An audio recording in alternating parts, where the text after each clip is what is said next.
Okay, well then, Okay. would you like to get started? Yeah, why not? Okay, first, let me begin, first of all, by just introducing you to the Okay, people who are thank you with very me, much. Thank you. uh, You're right. who are with me on this call. I mean, we really have put together here for this conversation, the top leadership of the NED. We have with us Barbara Haig, who has been at the NED for more than 3 decades, and is the deputy to the president for policy and strategy, and follows Belarus and has followed Belarus very closely for a very, very long time. We're also joined by Brian Joseph, who is our vice president for a program at NED and oversees all of NED's programs, literally in 100 countries. And Asya Ivancheva, who is our senior director for Europe. And finally, Nina Ognyanova, who is the senior program officer who oversees all of our work in Belarus. So you have everyone here who oversees our programs. And just a brief word about the NED and its work. The NED, is not a programmatic organization. We're grant making, and we have 4 institutes, and I think all of them are active in Belarus. 2 of them, I think, well, because they work very, very closely with you and your team and the Coordination Council, and that's NDI and IRI, our 2 party institutes. And they're under the NED umbrella, and we fund their work, that works on strengthening parties and their messaging, their public outreach, their communications. And I know that they're working with you and your team very, very closely. And we also have a business institute that's associated with our Chamber of Commerce in the United States, the Center for International Private Enterprise, that we have funded to work with the private sector in Belarus to set a vision and a framework for a post-Lukashenko private economic recovery of the country. And we have a labor institute, a trade union institute associated. I think that we should. Yeah. And anyway, in addition to these 4 institutes and our labor institute, which supports the independent unions in Belarus, we also make grants directly to organizations in Belarus and have done so for a very, very long time. And the critical area here, first of all, is free media. We support the journalists. We're aware of the raid on the offices, several days ago of the Belarus Association. We support people if they have to flee the country. We support their temporary stay in other countries and all the needs that they have. We have been working around the country in the eastern part of the country, in Vitebsk, in Gomel, and other parts of the east on civic participation, and we've made grants to groups. We also have worked in the western part of the country on free media in Grodno and in where we've supported citizen journalism. And then finally, for a long time, we've also supported Belarus language, history, art, and culture organizations that promote a strong national identity for Belarus. And we realized that the revolution that has taken place in Belarus is really liberation of the Belarus nation. And we've supported a group like Mova Nanova, which has worked on language and cultural history and identity. Thank you, Karl, and very nice to virtually meet you, Ms. Tikhanovskaya, and that we have been working with partners, particularly in the east part of the country, as Karl said, in Vitebsk, in Gomel, in Mogilev, for pretty much more than 2 decades. And we are supporting NGO hubs in all of these cities that further work and enable the local initiatives and the smaller programs in civil society to have a platform for their own initiatives to engage with local citizens.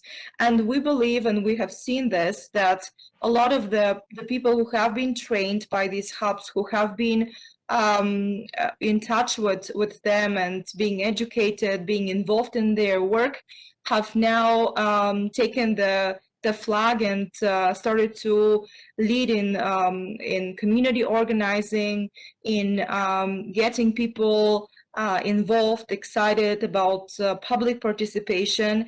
And as Carl mentioned, we believe that this long-term trust building that we've had with partners in Belarus has indeed brought the events or build up to the events of last summer. We don't think that, and you can correct us if we're wrong, but we don't think that this movement that is so impressive and so inspiring now came out of nowhere, that it just happened overnight, but it has been developing, and we have our modest but significant contribution in that by empowering the local actors to do the important work. So, and we have obviously received a lot of proposals from foundations and groups in Belarus, and we want to hear from you, so we can understand what you think are, what your strategy is and what you're really, and how we can be helpful. Now we see that we can use only right strategy to unite with the people who is fighting for freedom in Russia now, and only together we can press on the EU mechanisms and on the international society. Only together with them. We think that's obviously incredibly important, and we've emphasized this, going back to the election in August when the demonstrations were taking place in the Russian Far East, and people were connecting with each other and saying that we share the same ideals, and so we're very, very committed to helping on that front, and we will, working with our networks and our institutes. As I know, NED is prohibited in Russia now. Well, that doesn't matter. That doesn't matter. We don't have offices. We're not like Freedom House or NDI and IRI. We don't have offices. So if we're not there, they can't kick us out. But we support many, many groups, and we have a very, very active program throughout the country. And many of the groups obviously have their partners in exile. So we're very active, and we can be very helpful on this issue. But Leonid has reached you before, right? Yes. I mean, Leonid Volkov. So yes, you are absolutely. in touch with him too? Yes, of course. We're aware, we're following closely their own strategy. They're looking now toward the Duma elections in September, and they have a long-term strategy. And that too is an important area of dialogue between your movement and the Russian movement as to, how to carry the struggle forward, with a combination of both the protests that they've been having, but also now preparing for the Duma elections and local elections as well. I've tried to describe, the fact that the NED is, you can see the NED as an institution that helps bring people together, that coordinates, and we can certainly help in making connections between groups in Belarus and Russia and elsewhere, because we're widely connected, and this is something that we do. But obviously, we're also a grant-making organization, a funding organization, and we have to know where the critical needs are. I see only one way to make a pressure in the EU now, because if we will unite with the Russian opposition, we can make a big pressure on two regimes. Right. And obviously, I think with the new administration here in Washington, there's a great readiness to help. I think we have really wonderful people in this new administration. Well, of course, that's very, very exciting. But we're also aware of the extremely difficult challenges that lie ahead in Russia. They're obviously focusing on the Duma elections in September, and then the very critical 2024 elections. And, you've seen the strategy that they've put forward. They're pulling back now on the protests, and they're focusing with their smart vote campaign on the elections. So we're following that very, very closely. And they too, have an extremely difficult struggle on their hands. I was made aware recently that there are going to be military exercises, that Russia is having over the summer with Belarus, and we're actually concerned. We don't know what Putin's strategy is going to be. Nobody really knows, but we're concerned that there may be Russian troops even in Belarus. So this is of great concern to us, and these are the immediate problems that we face. Obviously, we have great hopes, that maybe sometime in the future we can think about someone like Yulia being president, but we're a long, long way away from that, and we've got to deal with immediate problems right now.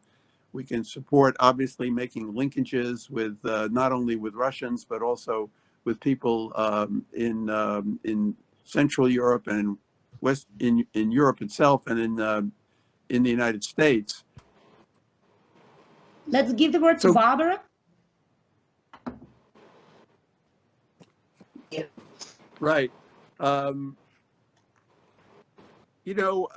me invite, if they want, other members of our team who are with us, Barbara or Nina. Yes, thanks.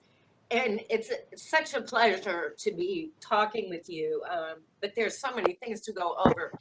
Just to comment on a couple of questions that you raised. First is on the labor front, so that we've had our labor group intermittently involved in Belarus since probably the mid to late 1990s. And they are doing programs out of Ukraine right now, trying to support, but we will keep pushing with them. Plus, we have provided direct funding to some labor-related activities in Belarus over the years. So we will keep working on that. We understand how critically important that is. On Russia, most importantly, so we have a very ample program in Russia, and it's, as Carl mentioned, goes even to the grass in provinces, oblasts outside of Moscow.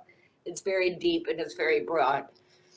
The Navalny focus, as you know, has been on there. He has a two-front thing. One is a political strategy, which is, been organizing people to run and building coalitions with anybody running against the party in power.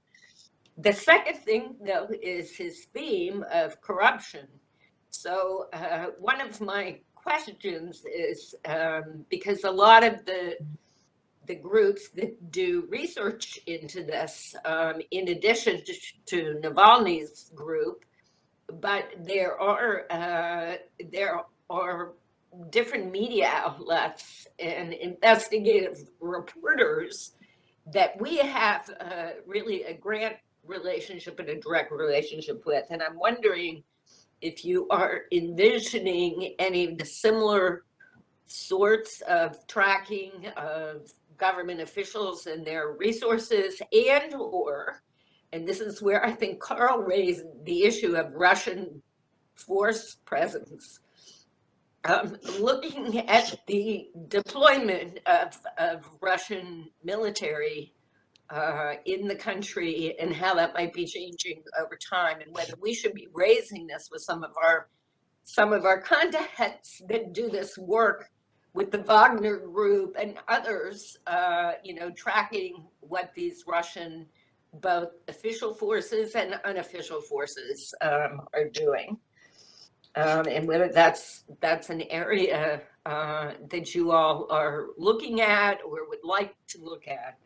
But also, just in general, the Russia groups are highly, let's say, very much aware of the authorities' efforts to infiltrate, monitor, and so on. And so security is a huge issue. And when we start linking groups from one very sensitive situation to another, security becomes much more complicated and is a really serious issue. I just would like to mention that it's very difficult, for example, to work in such conditions.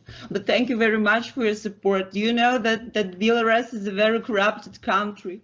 We are having some negotiations now with the trade unions, trade union leaders, and they promised to give us some people from their factories, but they do need some money. They don't want to protest with no money.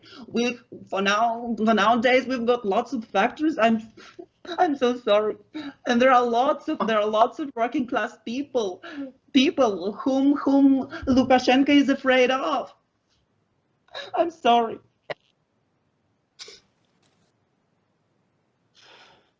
Take your time, Svetlana. Take your time. We understand this is an extraordinarily difficult situation that you're facing, and I don't know. So we need some money, and how could we arrange it?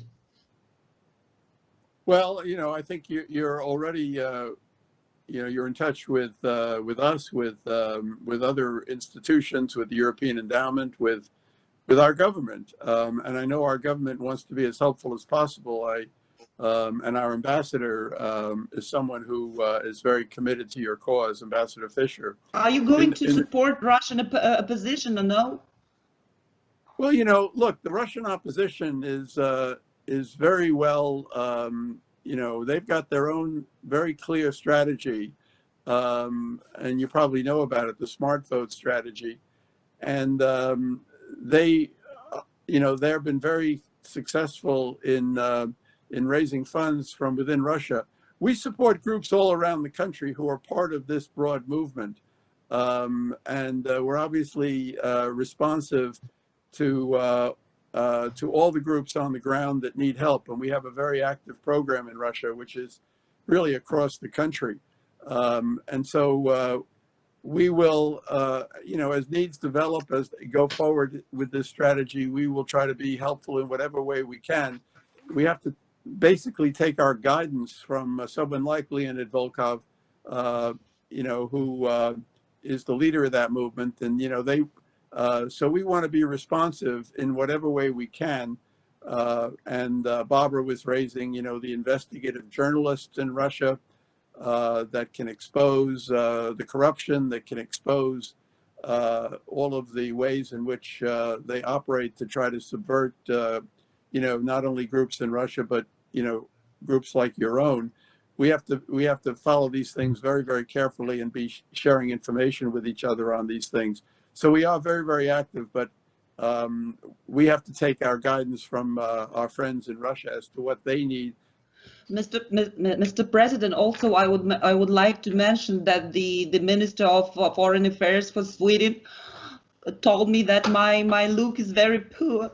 Was very poor, that my clothes are very poor, and my shoes also, and so I need some money even for good look. I need some money for Gucci brand, because they say that it's very trendy in the United States, or like Louis Vuitton, and you know that I'm looking like a shit. I'm sorry, and I need some money, and I'm having some meetings with Mr. Blinken. I can't go with that poor look. I'm so sorry. Yes, I know.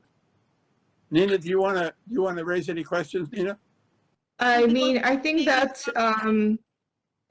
we probably need to take this into another call. I don't think that you know, the NED can really provide resources for clothing.